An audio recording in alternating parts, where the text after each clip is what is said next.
और ये देखिए कि जो लिखा है इस पर ध्यान ना दीजिएगा, ये थोड़ा टाइपिंग मिस्टेक हो गया है।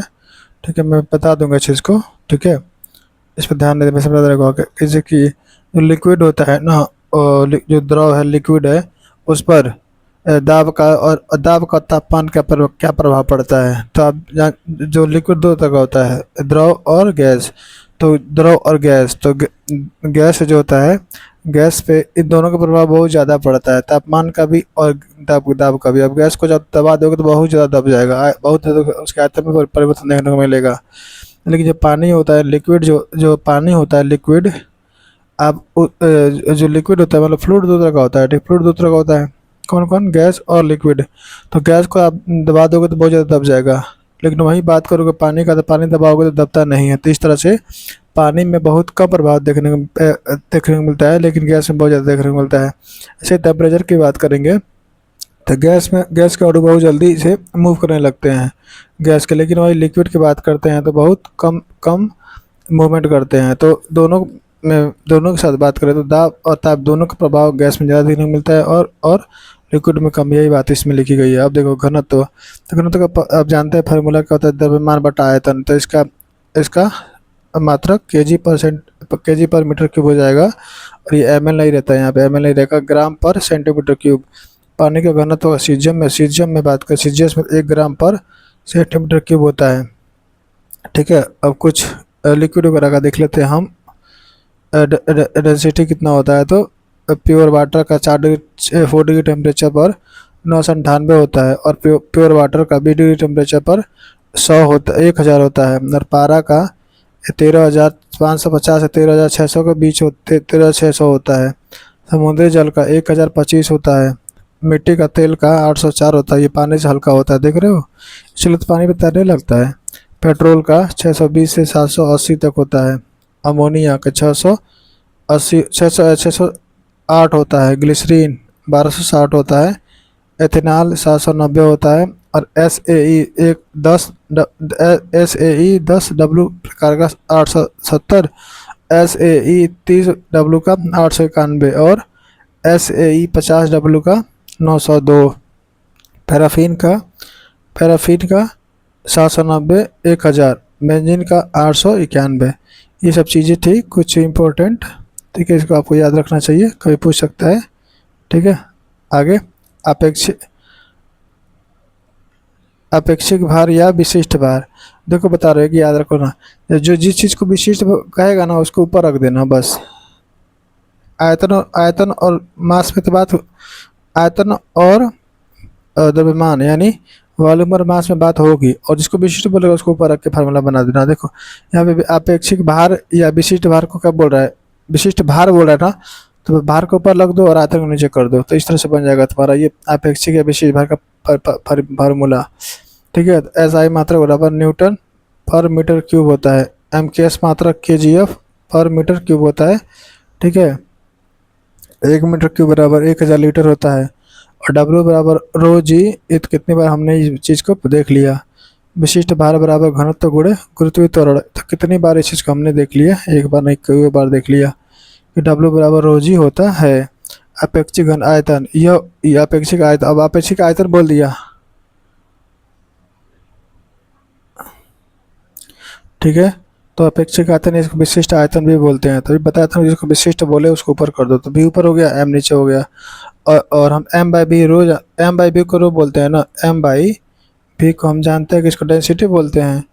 और ये V/M है, तो 1/रो हो जाएगा। यानी विशिष्ट आयतन घनत्व का इन्वर्सली होता है। ठीक है, ये चीज़ को आप याद रखेंगे। विशिष्ट आयतन डेंसिटी का उल्टा होता है। ठीक है, अब देखो स्पेसिफिक ग्रेविटी बोले, स्पेसिफिक ग्रेविटी या स्पेसिफिक डेंसिटी बोले तो द्रव के घनत्व तथा पानी के घनत्व के अनुपात को अपेक्षिक घनत्व कहते हैं। तो स्पेसिफिक ग्रेविटी बराबर द्रव का घनत्व, किसी भी लिक्विड का घनत्व लिख दो, फिर नीचे पानी का घनत्व लिख दो, तो इसके अनुपात को हम लोग स्पेसिफिक ग्रेविटी बोलते हैं। तो रो निकालना हो किसी भी चीज़ का, अगर डेंसिटी निकालना चाहते हो तो स्पेसिफिक ग्रेविटी इसका मालूम हो, सीधे सीधे एक से गुणा करा दो तो केजी पर मीटर क्यूब में उसका डेंसिटी निकल करके आ जाता है। ठीक है, विशेषताएं की बात करें तो बीमा, ये बीमाहीन होता है भाई, दोनों ऊपर ऊपर ऊपर नीचे दोनों डेंसिटी ही है, तो कैंसिल हो जाएगा, तो बीमा कहाँ से बचेगी। ये भी मात्रक रहित है, रहित ही होगा। यूनिट यूनिट बदलने पर इसका मान में परिवर्तन नहीं होता, ये बात याद रखना। क्योंकि ऊपर नीचे दोनों तरफ बदलोगे तो फिर वही बात आ जाएगी, रिलेटिव मोशन पर विचार नहीं किया जाता। ठीक है, अब ये इंपॉर्टेंट पॉइंट देख लो, अगर स्पेसिफिक ग्रेविटी का मान 1 से ज़्यादा हो गई तो पानी में डूब जाता है। ठीक है, अगर स्पेसिफिक ग्रेविटी का मान 1 से कम हो गई तो ये पानी में तैरेगा। मतलब इसका मतलब ये हो गया कि डेंसिटी जो है ना उसका पानी से कम हो गया। स्पेसिफिक ग्रेविटी कम होने का मतलब हो गया कि उसका पानी से कम हो गया उसका डेंसिटी। यदि स्पेसिफिक ग्रेविटी 1 से बराबर है तो वो पानी के बराबर घनत्व का होगा, ये इसका मतलब होता है। अब देखो कोहेजन की बात करते हैं, तो कोहेजन तो समान अणुओं के बीच लगने वाले आकर्षण बल को संसंजन बल कहते हैं। मतलब कोहेजन अट्रैक्टिव फोर्स को यानी कोहेजन फोर्स बोलते हैं। उदाहरण के तौर पे, एग्जांपल के तौर पे देखें तो पानी के अणुओं के बीच आकर्षण यानी मॉलिक्यूल जो होते हैं ना वाटर के, उनके बीच लगने वाला बल जो होता है उसे कोहेजन बल कहते हैं। सी इम्पोर्टेंट, सरफेस टेंशन का मुख्य कारण कोहेजन होता है।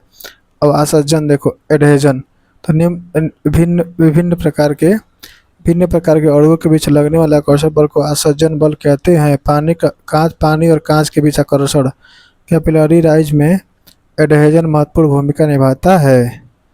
ठीक है, ठीक है। अब हम बात करते हैं काइनेटिक विस्कोसिटी के बारे में। तो काइनेटिक विस्कोसिटी होता क्या है, इससे हमने आपको बता दिया है, फिर भी देख लो। काइनेटिक विस्कोसिटी क्या होता है ना कि म्यू में रो का भाग कर देते हो तो जब निकलता है हमारा काइनेटिक विस्कोसिटी आता है। ठीक है, तो कुछ महत्वपूर्ण लिक्विड का हम देख लेते हैं काइनेटिक विस्कोसिटी। तो पेट्रोल का काइनेटिक विस्कोसिटी होता है 0.85 × 10⁻⁶। ठीक है, सब 10⁻⁶ ही है। ठीक है, अब बस आगे का याद कर लो। पेट्रोल का 0.85 होता है, पानी का वहीं 1 होता है। ठीक है, और पेट्रोलियम का 55 होता है और ग्लिसरीन का 1200 होता है। पेट्रोल का 0.85, पानी का 1, पेट्रोलियम का 55 और ग्लिसरीन का 1200 होता है। ठीक है, और देखो पानी का काइनेटिक विस्कोसिटी 1×10⁻⁶ मीटर क्यूब पर सेकंड होता है। और काइनेटिक विस्कोसिटी होता क्या है, न्यू बराबर म्यू अपान रो। हम अभी बताया हमने आपको, म्यू क्या है तो डायनामिक विस्कोसिटी होता है और रो क्या है, डेंसिटी होता है। ठीक है, पृष्ठ तनाव की बात करें तो पृष्ठ तनाव सरफेस टेंशन, अंग्रेजी में बोले सरफेस टेंशन। सरफेस टेंशन का फ्री सरफेस मुक्त पृष्ठ पर कार्य करने वाला बल होता है जो पृष्ठ के क्षेत्रफल को न्यूनतम रखने का प्रयास करता है। फार्मूला की बात करें तो सिग्मा बराबर F/L होता है, जहां F बल और L लंबाई होती है। इसका SI मात्रक न्यूटन पर मीटर और MKS मात्रक kgf पर मीटर होता है। ठीक है, अब देखो विशेषता की बात कर लेते हैं। और तो पृष्ठ तनाव का मुख्य कारण संसंजन बल होता है। तापमान बढ़ने पर पृष्ठ तनाव घट जाता है, तापमान घटने पर पृष्ठ तनाव बढ़ता है। क्रांतिक ताप क्रिटिकल टेम्परेचर पर पृष्ठ तनाव शून्य हो जाता है। केशिकत्व, अब आता है कैपिलरिटी, अंग्रेजी में बोलते हैं इसको, हिंदी में केशिकत्व बोला जाता है। ठीक है, तो कोशिका नली में द्रव के ऊपर चढ़ने या नीचे गिरने की घटना को केशिकत्व कहा जाता है। यह सरफेस टेंशन के कारण होता है। ठीक है, अगर एडहेशन ज़्यादा हो जाता है तो ये ऊपर उठ जाता है, और अगर कोहेजन ज़्यादा हो जाता है तो ये नीचे गिर जाता है। तो यही तो होता है कि जब पारे की बात आती है तो नीचे गिर जाता है, और जल की बात आती है पानी के तो ऊपर हो जाता है। ठीक है, वेपर प्रेशर वह दबाव जिस पर द्रव वाष्प में परिवर्तन होता है वाष्प दबाव कहलाता है। तापमान बढ़ने पर वाष्प दबाव बढ़ता है। ठीक है, वाष्प दबाव का क्रम देखो तो पारा से ज़्यादा पानी का होता है, पानी से ज़्यादा मिट्टी का, मिट्टी ज़्यादा अल्कोहल ज़्यादा पेट्रोल का होता है। ठीक है, पानी का वाष्प दबाव देखें तो 0 डिग्री टेम्परेचर पे 0.623 किलो पास्कल होता है, और वहीं 20 डिग्री टेम्परेचर पे 2.34 किलो पास्कल होता है, और 100 डिग्री टेम्परेचर पर 103.5 kg होता है। वाष्प दबाव का क्रम जिसने अभी दिखाई दिया आपको। ठीक है, अगला है कंप्रेसिबिलिटी। कंप्रेसिबिलिटी क्या होता है तो प्रेशर के कारण वॉल्यूम में परिवर्तन होने की घटना को संपीड़ितता कहते हैं। B बराबर 1/K होता है, B बराबर 1/K होता है, और B बराबर 1/V इंटू है ये, 1/b into delta we upon delta P होता है। बी बराबर संपीड्यता, बी बराबर आयतन और डेल्टा पी दाब में परिवर्तन के क्या होता है, बल्क मॉडुलस डेल्टा वी आयतन में परिवर्तन होता है। एसआई मात्रक बोले तो न्यूटन मीटर स्क्वायर पर न्यूटन होता है, मीटर स्क्वायर पर न्यूटन होता है। एक पॉइज को एमकेस में बदलने के लिए 9.81 से भाग देते हैं और एक पॉइज को एसआई में बदलने के लिए 10 से भाग दे देते हैं, क्योंकि एक पॉइज बराबर और एक पॉइज को एक डाइन सेकेंड पर सेंटीमीटर स्क्वायर भी बोलते हैं और एक पॉइज बराबर 0.1 पास्कल इंटू सेकेंड भी होता है। ठीक है,